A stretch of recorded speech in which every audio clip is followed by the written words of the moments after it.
Welcome, ladies and gentlemen, to this talk. My name is Michael Klieger. I'm the CEO of Mytheresa, and I'm excited and proud that we are hosting today as Mytheresa and as the Mytheresa store a talk between two very vocal and influential personalities of the luxury fashion industry. The luxury fashion industry is sometimes depicted as isolated, distant from the real world, but on the other hand, right now, there are many discussions in the industry about some of the most pressing social issues like diversity, like sustainability, and I hope we will hear a little bit about it in this talk. Let me first welcome with delight Gabriela Hearst.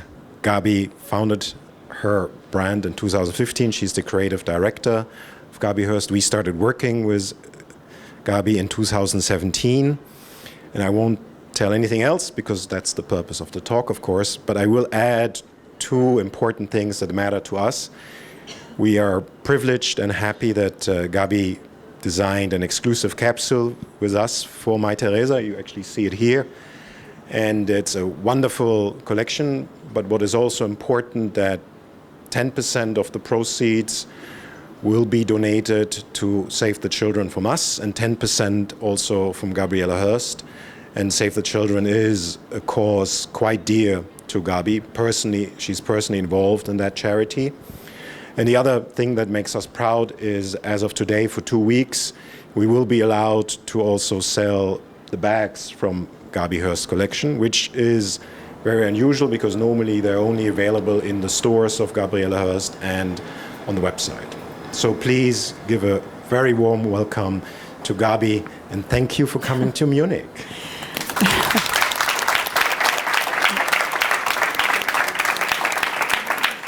And then for a talk, you need two.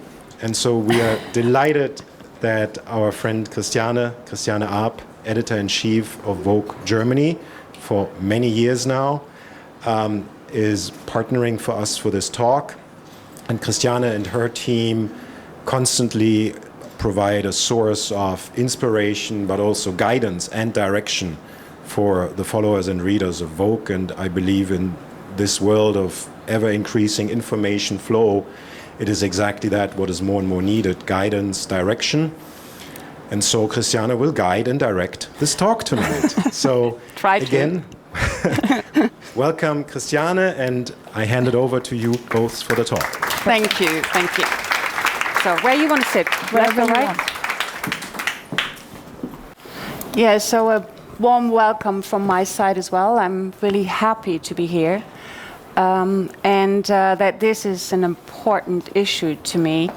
You can see because right now there is the opening of our exhibition in Villa Stuck, which I curated. But I'm here with you because I think that we have a really important. You have a really important issue that we want to talk about, but maybe start where you grew up. And I don't know whether you know that we have this in common. I grew up in a farm in the north of Germany, and not 17,000 acres as your farm or your ranch in Uruguay, but and you grew up on this farm in Uruguay. How does that influence your life? I mean, and how was it to grow up on this farm? Well, first, thank you, everybody, to come. Thank you for Michael. Mytheresa team has been wonderful. Thank you, Christian. Growing up in a ranch in South America, Uruguay is already really far away. And I grew up in the north of the country. So 2 hours away, 2 hours and a half away from the closest city. So we always say, don't have a heart attack.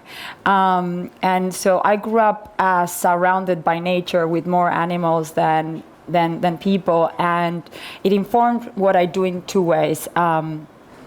Aesthetically and the values of the company.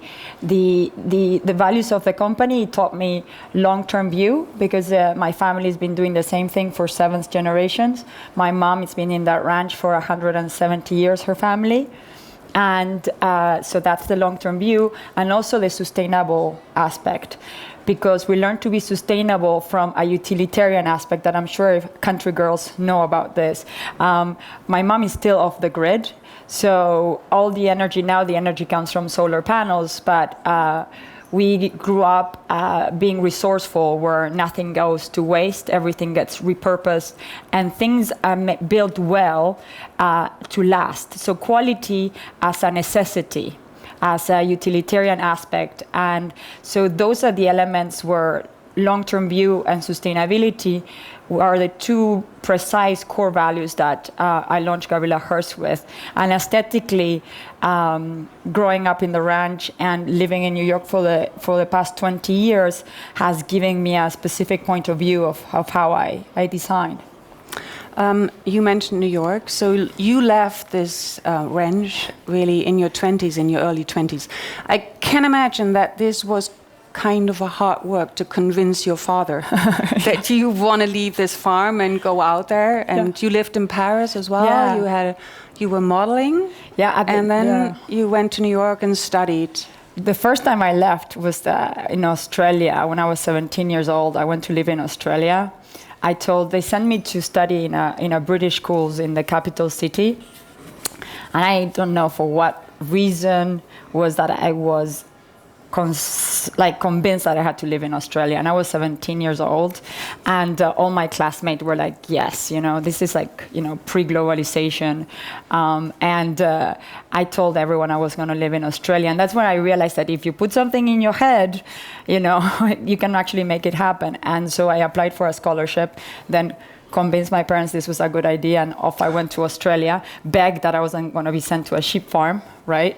And I lived in Canberra. When I tell this to Australians, they're like, why Canberra? But I liked it, and I learned a lot of things there. Kids worked, women and girls worked at 17 years old. They were having their own jobs, which wasn't the culture at home. But then I came back to Uruguay, and that really was what triggered me, that I wanted to see the world. I wanted to live in Europe, and I wanted to live in the US. But the point you're referring to is I studied performing arts. I studied visual communications in Uruguay. There was no design school. The most creative thing that you could do was that. And I decided when I was in New York, because I went to work on a location for a film, that I wanted to go to this performing arts school that's called the Neighborhood Playhouse School of Theater. And it's only 75 students that get accepted every year. It's very small. It's Meissner technique. And I applied, and I got in with no background. And then my best performance was convincing my father to pay for it, because he's a traditional gaucho in Uruguay. So that was the highlight of my performance career, was the moment convincing my dad. You only decided to start your own brand, Gabriela Hurst, in 2015. When did your interest in fashion started? I mean, with this... Yeah. I was interested in fashion since a very young age. My mom just recently uncovered these journals that I had, because I always sketch all my life. So I sketched these collections of shoes. It's actually, I put it on my Instagram. When I was 16 years old, I designed a whole collection of shoes. And I am the believer that sometimes things choose you. Because it wasn't even a reality that could be manifested in, I didn't grow up in Paris or New York or even in Munich. I could go to design school. That was not even a possibility. But somehow, after a lot of trial and error, trying different things, I fell into fashion, and it was something that from the beginning I understood intrinsically how the business worked, and I spent a lot of years working it. I had a contemporary line called Candela before Gabriela Hearst, and we launched Gabriela Hearst in 2015. And so a lot of people say, oh, you've done so much in such a short time, but it's been a long time for me. I mean, was it, and you started telling it already, but was it your plan to be as sustainable as you can from the very beginning when you started your brand? Yes.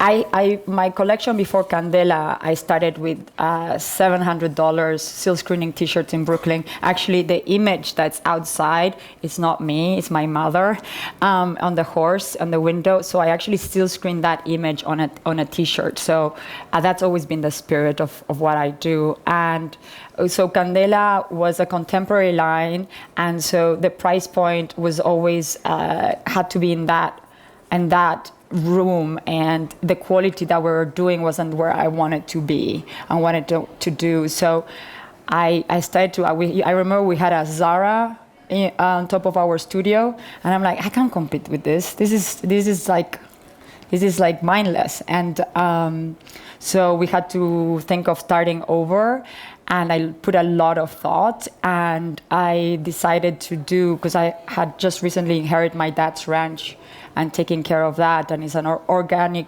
grass-fed operation of both cattle and merino, and there's an integrity to how we do that product. So I wanted to have that integrity as well in fashion, and transport those values of how we do things into Gabriela Hearst. So I launched from the beginning, and Julie Gilhart. So Julie was, before launching, was one of those people that I really talked to about how should I start and my direction and being a soundboard. You just mentioned it, but you are a wife, you're married, yes. You are a mom of 3, you're a business brand, a woman of your own brand, Gabriela Hurst, and you are in charge of the ranch that you took over in 2011. Mm-hmm. It's a ranch that has 9,000 sheep, 110 horses, 5,000 cattle. Those last year's numbers, I think we have 6,000 cattle and 10,000 sheep, but 115 horses, but nobody's counting. And you just told me that you only managed to do this with 15 people who are working on the ranch, but how do you manage? Well, question mark, question mark, question mark.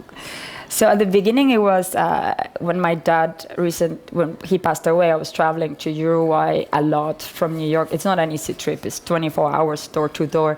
But I have a foreman that trained with my father. And so the answer to everything is how you do it with a great team. So after we got a rhythm to it and stabilized, it's been really, I just supervise. And then Gabriela Hearst consumes a lot of my physical, mental, emotional being. So I go to the ranch once a year. What does sustainability mean to you? I mean, that is an overstressed word right now, and I think so many people use it without knowing what it really means. What does it mean to you? So for me, it means accountability. I think a lot of people use the word sustainability, and people say, you think sustainability is a trend. And I don't think it's a trend. I think we're talking about it more, and I do think that the time for good intentions is over.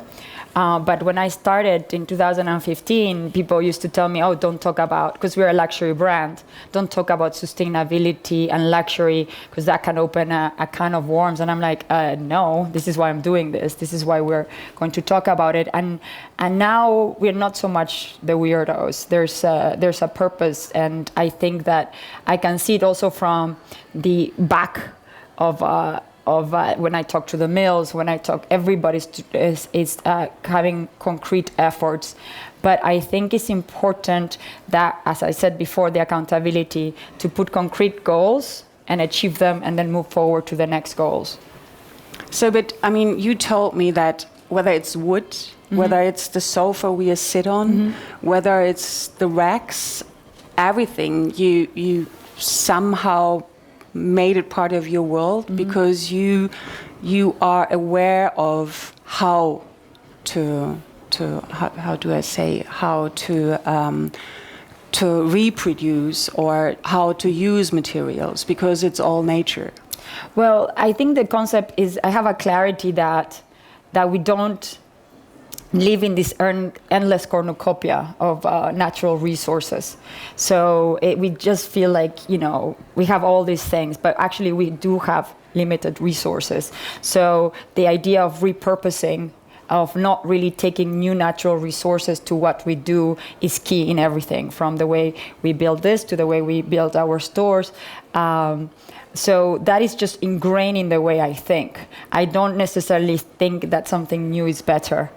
And so that's just ingrained in my mechanism.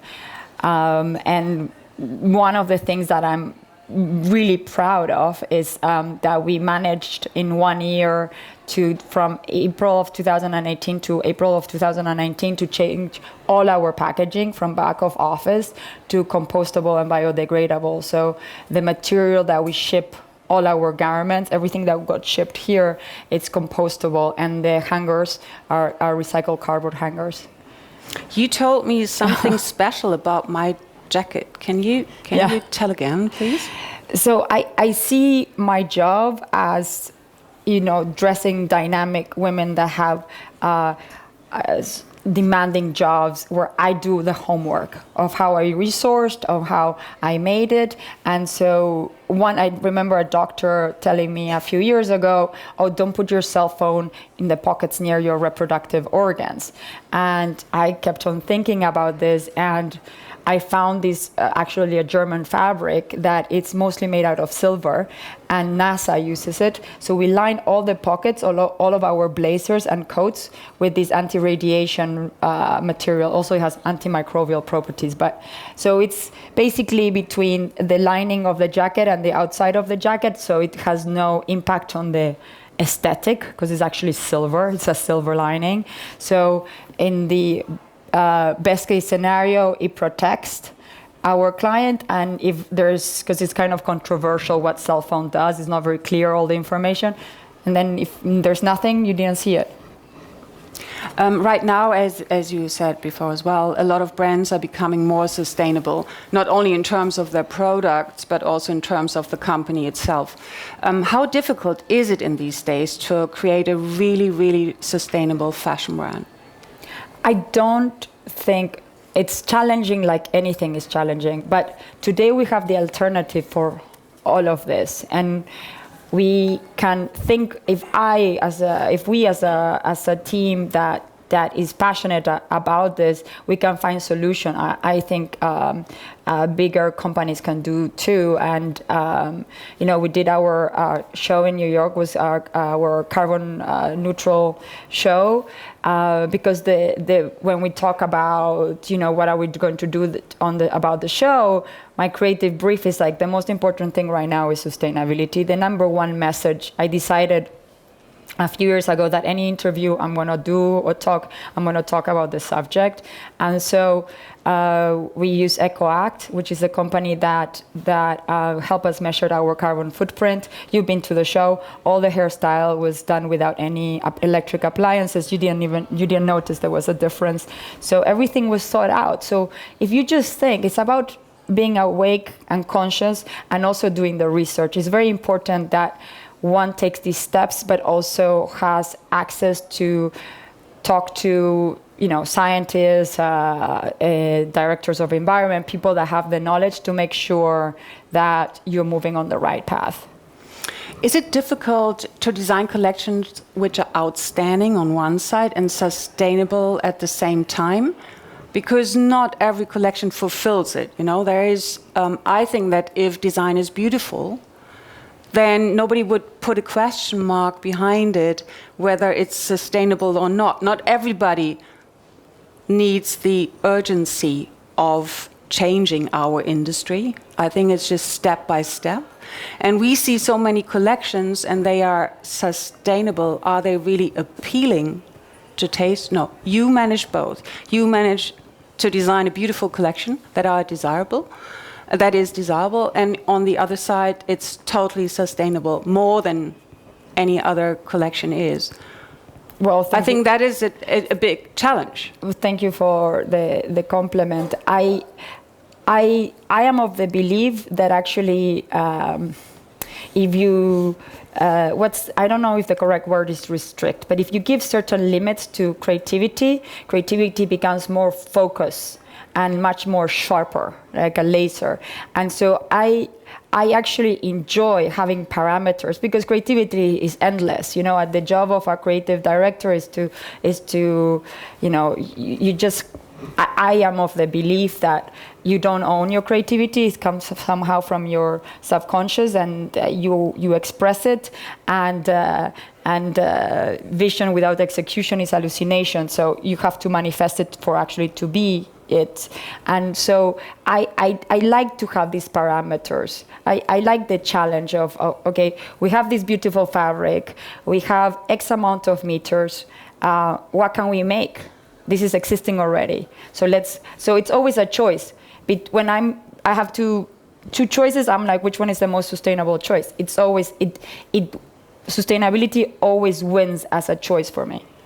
And then I believe in the point of view of our team that we can create something beautiful out of it. You're sourcing. I mean, merino wool comes from your farm. Yes. But there are other materials Yes. as well. Where do you get this material from? We work with some of the best mills in the world. This is Cariaggi. This is Dormule. I have a passion for working with quality because behind these quality products, there's sometimes a multi-generational business that there's passion as well. So next to quality, there's passion. And so we always try to source the best of the best. And, you know, when we did the wool mark, I actually had these merino T-shirts that were 13.5 microns. I won't bore people with wool knowledge, but the CEO of Woolmark was, that is not 13.5 micron. I'm like, yes, it is 13.5 microns. He couldn't believe you could get microns so thin. Merino can go very, very thin and is an incredible material. But you told me about this cashmere there. This is. Oh yes. So this cashmere, this is wool fat, and that's the same as that blanket. And this is all hand knitted by a non-for-profit that I work in my country called Manos del Uruguay. That's been around for 50 years, and they give jobs to women in the country. So they had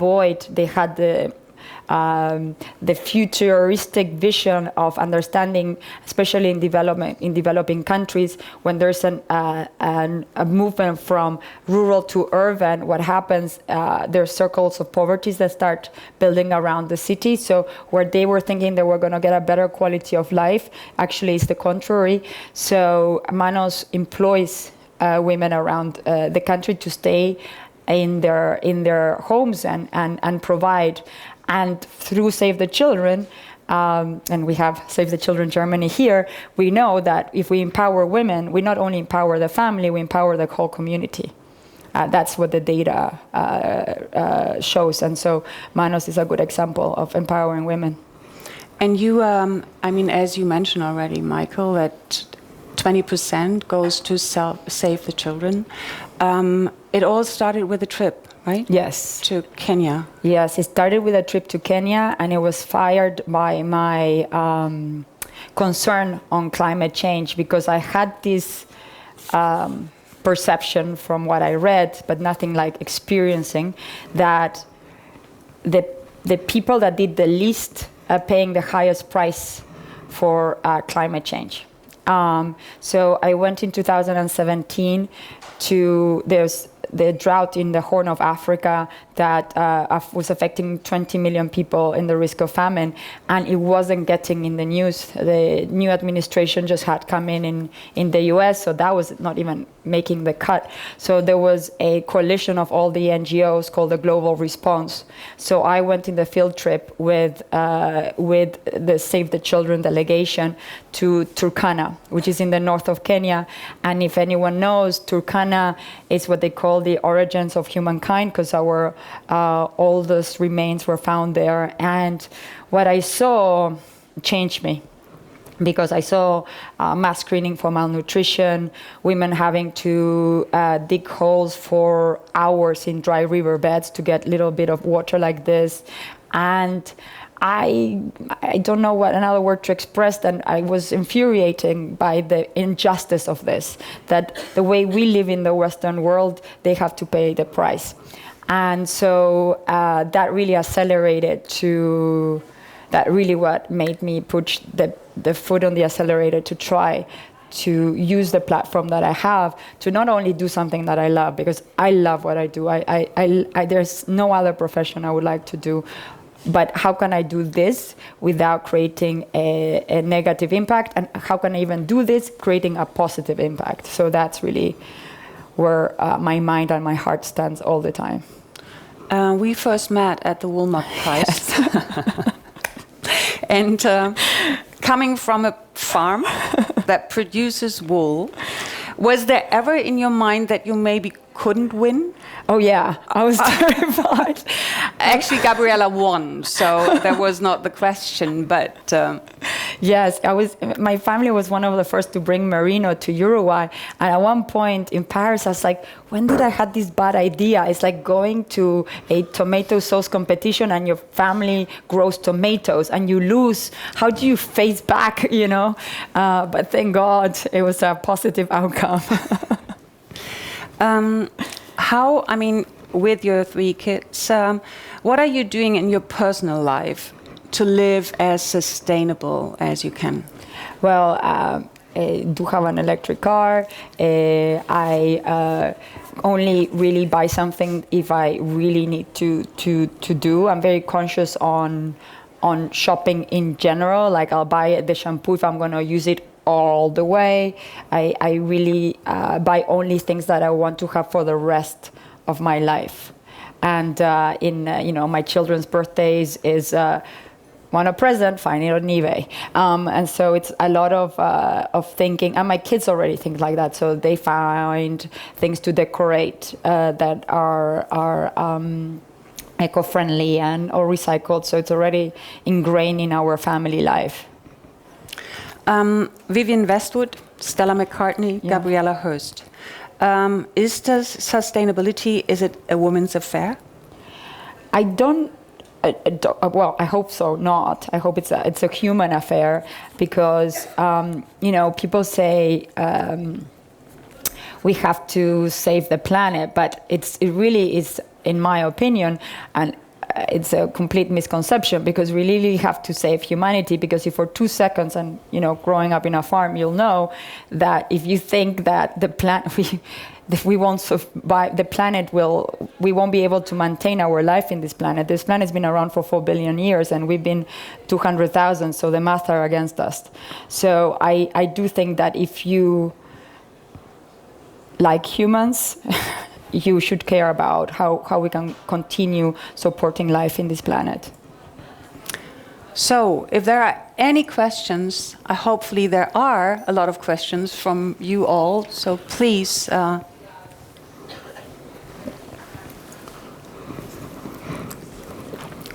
How do you color your clothing? Which kind of,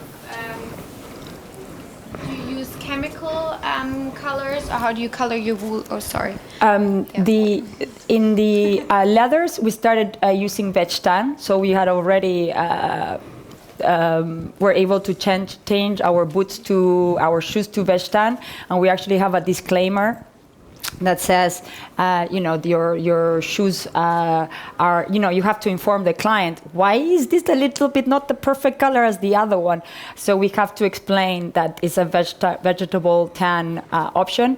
And now the mills, for example, Cariaggi, the yarns that we're using, the knits, are also offering vegetable tans. So this is very easy that in the next year or 2 years, everything can be dyed naturally, because the mills are already starting to use it.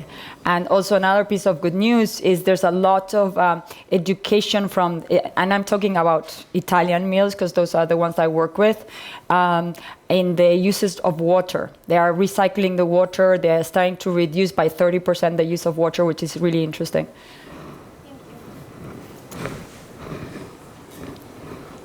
More questions?